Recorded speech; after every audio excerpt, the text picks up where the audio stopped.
Angle A plus angle B plus angle C plus angle D plus angle E plus angle F, यानी angle A का मान, B का, सी का, D का, ई का और एफ का, इन सभी को जोड़ने से कितना होता है ये हमें निकालना है।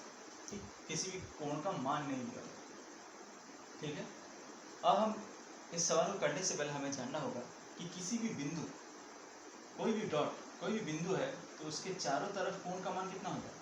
किसी भी बिंदु के चारों तरफ कोण का मान होता है कितना, 360 डिग्री। ठीक है, तो ये मैंने क्यों बताया, क्योंकि यहाँ देखो तुम्हें एक बिंदु दिख रहा है, यानी ये सारे के सारे त्रिभुज एक बिंदु से मिले हुए। ठीक, और उसका नाम दिया हुआ है ओ। तो इस ओ, ये जो बिंदु है, इसके चारों तरफ जो कोण बनेगा उसका मान कितना होगा, 360 होगा। ठीक, तो यहाँ देखो ये कोण बनाने के बाद कितने सारे कोण बने, नाम दे देते हैं angle 1, angle 2, angle 3, angle 4, angle 5, angle 6। यानी ये हमें मालूम है, हम जानते हैं कि angle 1 plus angle 2 plus angle 3 plus angle 4 plus angle 5 plus angle 6, ये क्या होगा, 360 डिग्री, क्योंकि एक बिंदु की तरफ चारों तरफ जो कोण होगा 360 होता है।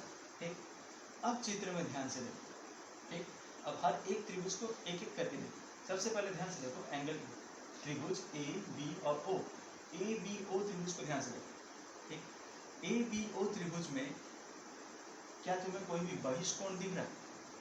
बहिष्कोण अगर देखने की कोशिश करो, ये दो त्रिभुज अगर भूल जाओ और सिर्फ देखो ए बी ओ त्रिभुज में, सोचो बी ओ, ये बी ओ जो भुजा है उसको बढ़ाया गया है ओ ई की तरफ, बी ओ भुजा को ओ ई में बढ़ाया गया।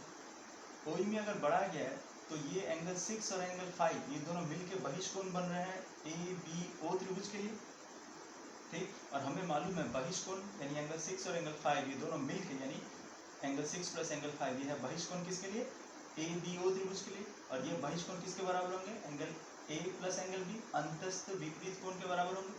ठीक, तो हम लिख सकते हैं triangle A B O, A B O त्रिभुज के लिए हम लिख सकते हैं कि angle A plus angle B ये होगा एंगल 6 प्लस एंगल 5। देखो एंगल 6 और एंगल 5। ठीक, ठीक उसी प्रकार से आप त्रिभुज लो, ये वाला डी सी ओ, डी सी ओ, इस त्रिभुज के बारे में सोचो, डी सी ओ त्रिभुज में सोचो और डी सी ओ में सोचो, ये डी ओ भुजा जो है इसको बाहर बढ़ाया गया है ओ ए की तरफ, डी ओ भुजा को ओ ए की तरफ बढ़ाया गया। तो डी ओ भुजा अगर ओ ए की तरफ बढ़ेगा तो एक बहिष्कोण बनेगा, कौन सा बनेगा, एंगल 2 और एंगल 1 को जोड़ने से जो कोण बनता है, इन दोनों को कोण जोड़ने से जो कोण बनता है 1 और 2 को, वही बहिष्कोण होगा डी सी ओ त्रिभुज के लिए। और ये बहिष्कोण किसके बराबर होगा, इन दोनों कोणों के योगफल के बराबर, अंतर से विपरीत कोण के योगफल के बराबर। यानी हम डी सी ओ त्रिभुज से लिख सकते हैं कि angle C plus angle D, angle C plus angle D किसके बराबर होगा, बहिष्कोण। और बहिष्कोण किससे कौन है, एंगल 1 और एंगल 2 को जोड़ने से, एंगल 1 प्लस एंगल 2। क्लियर। ठीक उसी प्रकार से आप त्रिभुज लेते हैं E F O, E F O, E F O त्रिभुज पर ध्यान दो। अब ई एफ ओ त्रिभुज पर अगर ध्यान दें, ई एफ ओ, यहाँ पे सोचो ये ओ सी भुजा को बढ़ाया गया है, एफ ओ भुजा को बढ़ा के ओ सी तक ले गया है।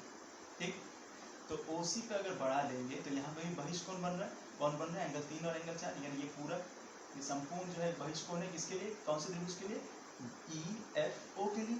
ठीक, और ये संपूर्ण बहिष्कोण किसके बराबर होगा, अंतर से विपरीत कोण के योगफल, यानी एंगल ई और एंगल एफ के योगफल के बराबर। यानी हम लिख सकते हैं angle E plus angle F, इनका योगफल किसके बराबर होगा, एंगल 3 और एंगल 4 के बराबर।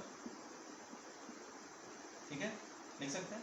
अब इन सबको जोड़ दो, इन सबको अगर जोड़ देंगे, सबको अगर प्लस करेंगे तो क्या आएगा, देखो हम लिख सकते हैं angle A plus angle B plus angle C plus angle D plus angle E plus angle F, ये क्या होगा, इन सबको जोड़ेंगे तो हम सजा के लिखते हैं angle 1 plus angle 2 plus angle 3 plus angle 4 plus angle 5 plus angle 6, लिख सकते हैं।